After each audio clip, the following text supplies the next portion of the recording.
Alrighty, ladies and gentlemen, little late night Dynamite review.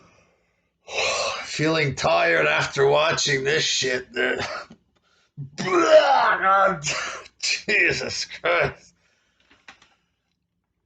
Some rough programming there. So you had Sting and Darby Allin. Sting, he's been in big matches, some big stuff. I've seen Sting growing up, but this ain't it, dog. Sting and Darby Allin, they're in some old building or something. They're standing in front of windows, and somebody called them hoodlums or something. Oh, he called us hoodlums. Darby, he's a hoodlum. Then Darby gets up, looks at Sting. I'm a hoodlum. And throws his skateboard through one of the windows. Then Sting starts hitting windows and he's like, I'm a hoodlum. And that's it. That's the promo. Like, I don't know, what is this? Like, just hoodlum, throw something through the window, hoodlum, break the window with a baseball bat, I'm a hoodlum. Like, who's writing this shit? You know what I mean? I understand they're going for some kind of edgy thing with, breaking windows. Maybe it's artistic, I don't know, but just seems like it was written by a retard or something. Just very simple and weird. And we had Dolph Ziggler's little brother, Ryan Nemeth, I believe the name was there. He was defeated by Adam Page, and Ziggler's brother just looks like a little jobber there. A jobber just like his big brother or whatever. But he somehow seems even less intimidating, less tough than Dolph, somehow, if that's even possible there. And then Matt Hardy came out to talk to Adam Page. Different people want you in their group. I'm sorry, I'm tired. This shit just fried my fucking brain watching this crap. You know what I mean? Matt Hardy comes out. Different people want you in their group. Your friends betrayed you.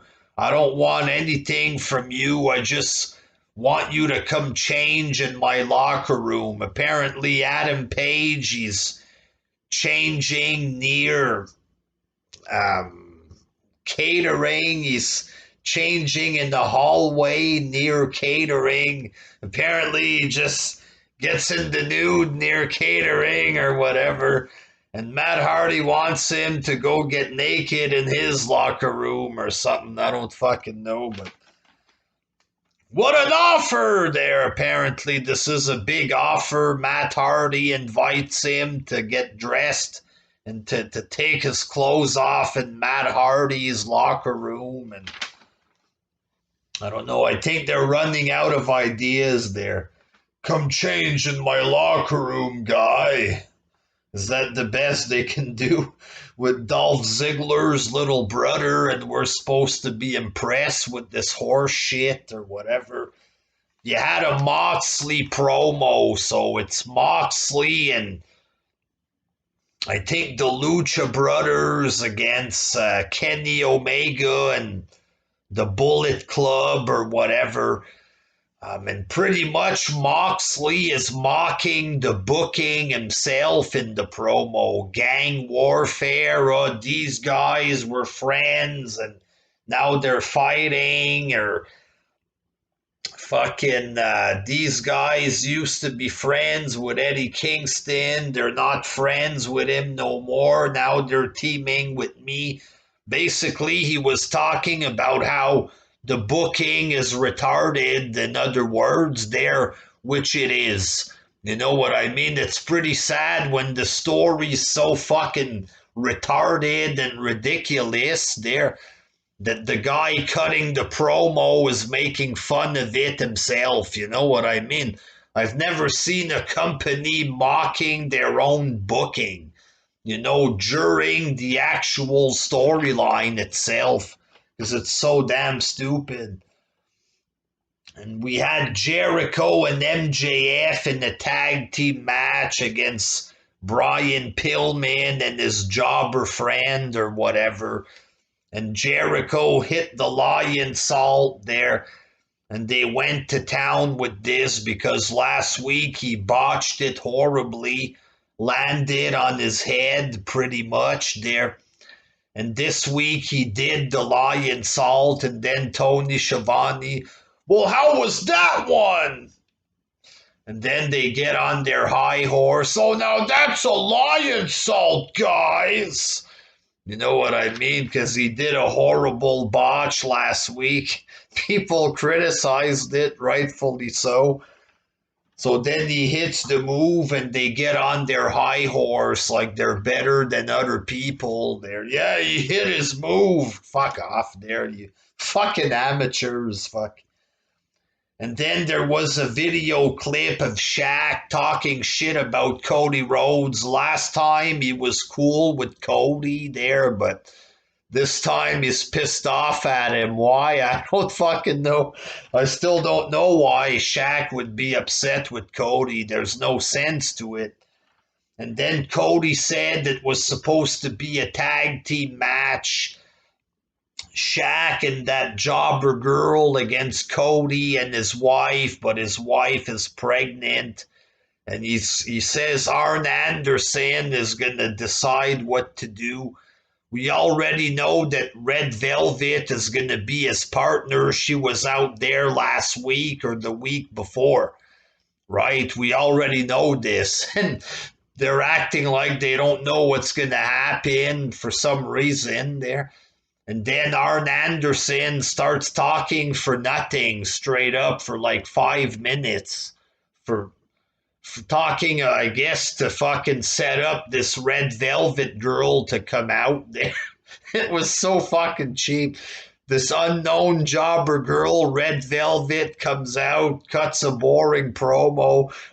Arn Anderson, she's hungry. You're hungry. It's like completely retarded, this whole Cody and Shaq thing.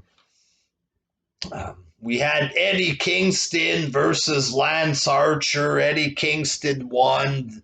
They interfered. They gave him something for his hand, and he just looked like a piece of cloth or whatever.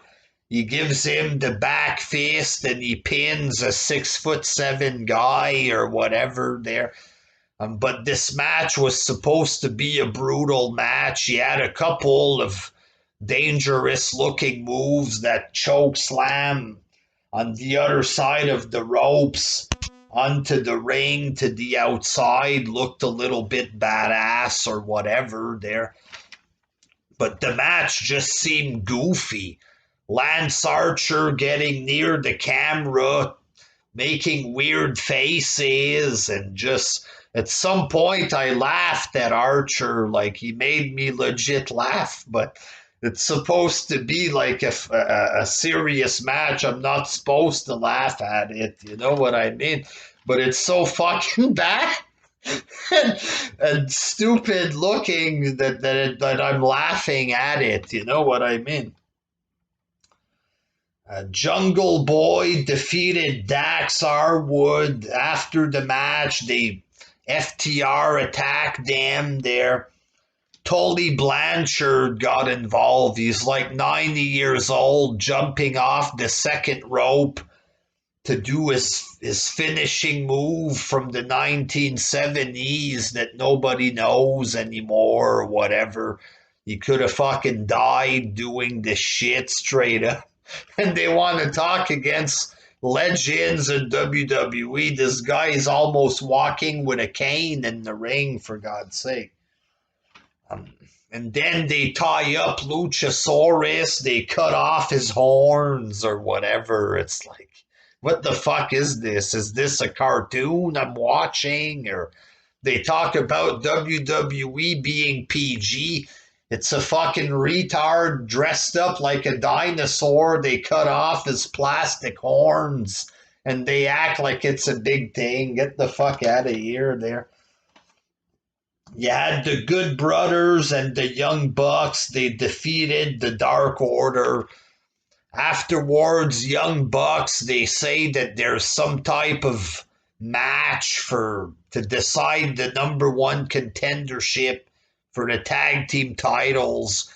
And apparently they themselves are going to be in the match. It's a number one contenders match for the tag titles, but the champs themselves are going to be in it or whatever. Talk about hogging the fucking spotlight. They're in the number one contenders match as well. What the hell is this there?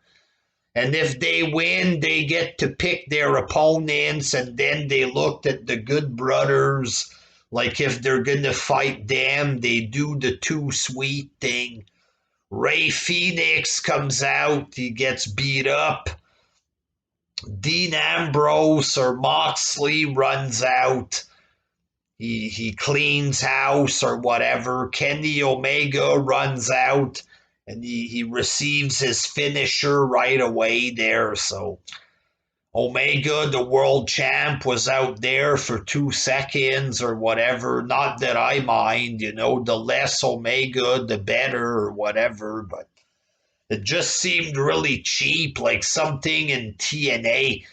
They're setting up a match, like something you would see in TNA, just very cheap. First of all, the match is cheap. Moxley himself making fun of this gang warfare match or whatever. And it just seemed really cheap. Here's Moxley, little brawl. Here's Omega. He gets the finisher. Bada bing, bada boom. There's a shitty match next week. It's another special once again there. So another TNA style special event next week. They have like 3 things like this every month, for fuck's sakes. Isn't this hotshot booking doing a pay-per-view every week almost or whatever? It is what it is, and what is it? It's cheap is what it is. It sucks. It's what it is, ladies and gentlemen, but some people like it there, and you people are allowed to subscribe right here to Wrestling Juggernauts, even if you like AEW.